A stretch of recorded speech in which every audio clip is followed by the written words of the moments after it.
Bonjour à toutes et à tous, je suis content de vous retrouver pour une nouvelle vidéo autour de notre thème favori. Aujourd'hui, nous allons voir combien de temps laisser entre les stages de Reiki.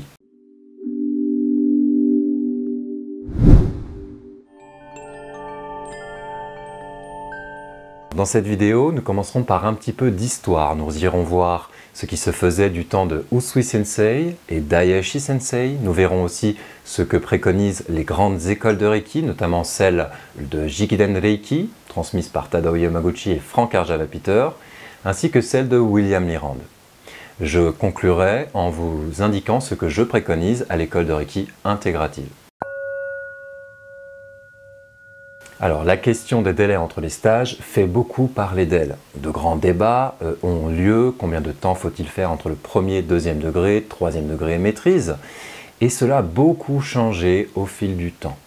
Mikao Usui Sensei, à l'époque, faisait patienter ses élèves très longtemps. On sait que l'un des élèves les plus connus de Mikao Usui Sensei est Shujiro Hayashi, qui a créé son école après le décès de Mikao Usui. Shujiro Hayashi est le premier à avoir modifié l'enseignement afin de le rendre un peu plus accessible. Et du temps d'Hayashi Sensei, il n'y avait aucun délai entre le premier et le deuxième degré. Hayashi se déplaçait beaucoup et il enseignait Shoden, premier degré, et Okuden, deuxième degré, sans délai entre les deux dans des stages de 5 jours. Ce n'était que pour devenir Shihan qu'il fallait beaucoup travailler et prouver qu'on avait intégré les 2 premiers degrés, mais il constituait un seul et même stage.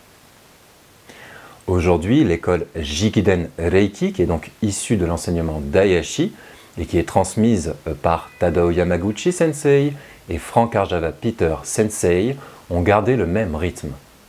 Frank Arjava-Peter enseigne toujours aujourd'hui, en Jikiden Reiki, le premier degré et le deuxième degré, sans délai entre les deux, de la même manière que Shujiro Hayashi. Mais si vous voulez devenir Shihan, alors il vous faudra travailler énormément et prouver que vous avez acquis les bases, mais le niveau praticien est un seul stage. De l'autre côté de l'Atlantique, nous avons l'école de William Lyrand. William a développé son propre système à partir des enseignements de Madame Takata, d'Arthur Robertson et de nombreux autres maîtres Reiki auxquels il a ajouté ses propres connaissances. Eh bien, William Lyrand Sensei a lui aussi décidé de travailler de la même manière que Shujiro Hayashi. Il enseigne le premier et le deuxième degré dans un seul stage. Il s'agit du niveau praticien. Il n'y a donc pas de délai non plus entre les deux.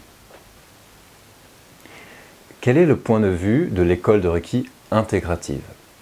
Vous entendez dans ce mot intégrative, cela signifie que le but est d'intégrer dans votre vie les enseignements du Reiki.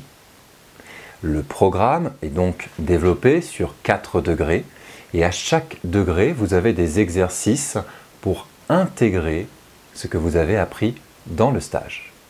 Mais je considère, et il s'agit de mon avis personnellement, bien sûr, d'autres voient les choses autrement, que personne n'a intégré le premier degré aujourd'hui. Tout simplement parce que les exercices, les méditations et la pratique nous permettent d'approfondir en permanence notre relation à l'énergie Reiki. Et c'est un chemin qui n'a pas de fin. Répéter les méditations du premier degré, le Gassho, la respiration Jyoshinkokyū, le centrage Tantien, chanter les Gokai, plus nous le faisons, plus nous percevons la profondeur et le mystère de l'énergie Reiki. Et heureusement pour nous, nous n'arriverons jamais au bout, nous pourrons toujours grandir en conscience positivement sur ce chemin. J'ai décidé donc de n'imposer aucun délai entre les stages et de vous permettre de cheminer à votre rythme dans l'écoute de là où vous en êtes. Intégrative signifie bien aussi que vous puissiez intégrer le Reiki dans votre quotidien de manière autonome. Et les 3 premiers degrés du parcours praticien vous permettent de faire cela. Pour que vous puissiez être autonome, cela signifie donc que l'on vous laisse la liberté et la responsabilité de savoir où vous en êtes. Et les exercices de la méthode Reiki intégrative vous permettent cela. C'est important que vous écoutiez votre propre rythme. Certains ont besoin de laisser beaucoup de temps entre les stages et lorsqu'ils le sentent, feront un deuxième degré, un troisième degré ou une maîtrise.